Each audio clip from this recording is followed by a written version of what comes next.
Hi, I'm John Nixon, and I'm going to show you the features and benefits of the horizontal router table by MLCS Woodworking.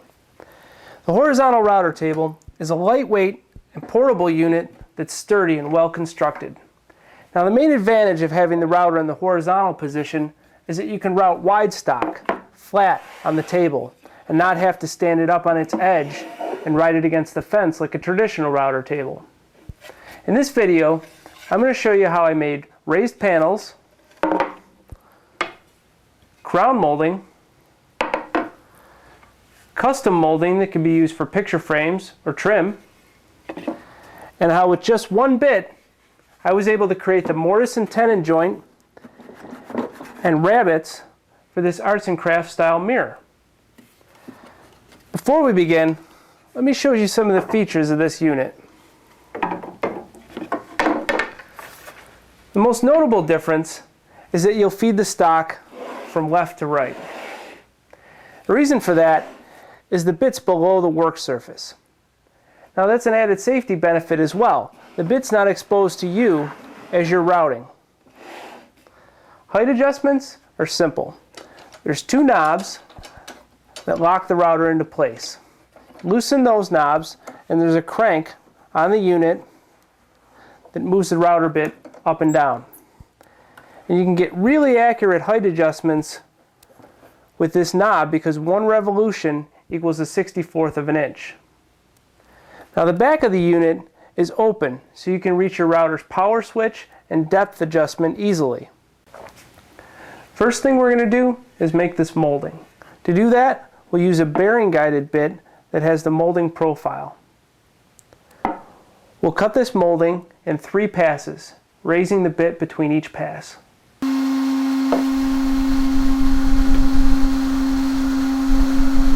I use push paddles to keep my hands away from the bit. I exert mainly downward pressure, but also pressure against the fence. The first pass is a light pass, and you'll barely see the profile emerge. But in between passes, I shut down the router and raise the bit height slightly. Lock the router into place and make the second pass.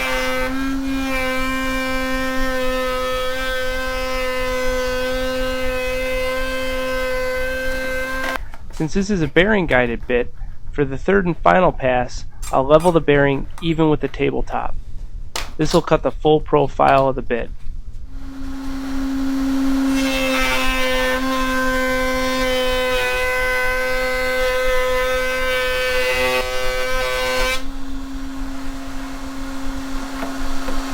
I was really impressed with the finish that this bit left on the wood. It barely needs any sanding and looks great right off the router table.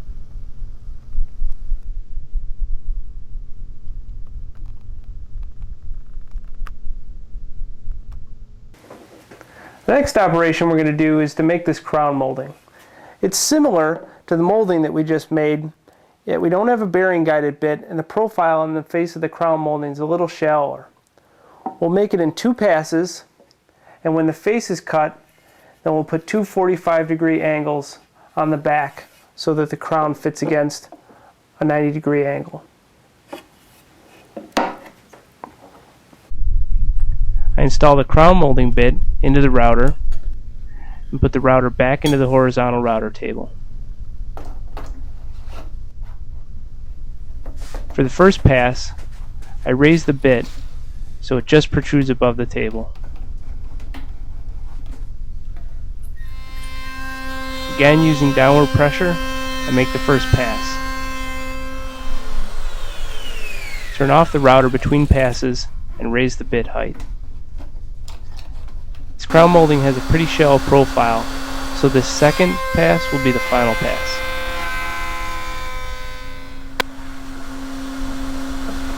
Now that the face is cut, it's time to chamfer the back.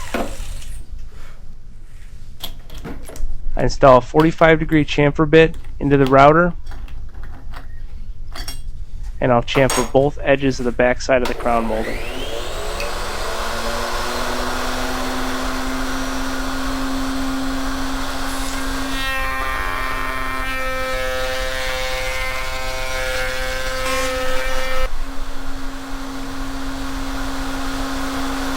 It's these chamfers that allow the crown molding to fit inside of a 90-degree angle.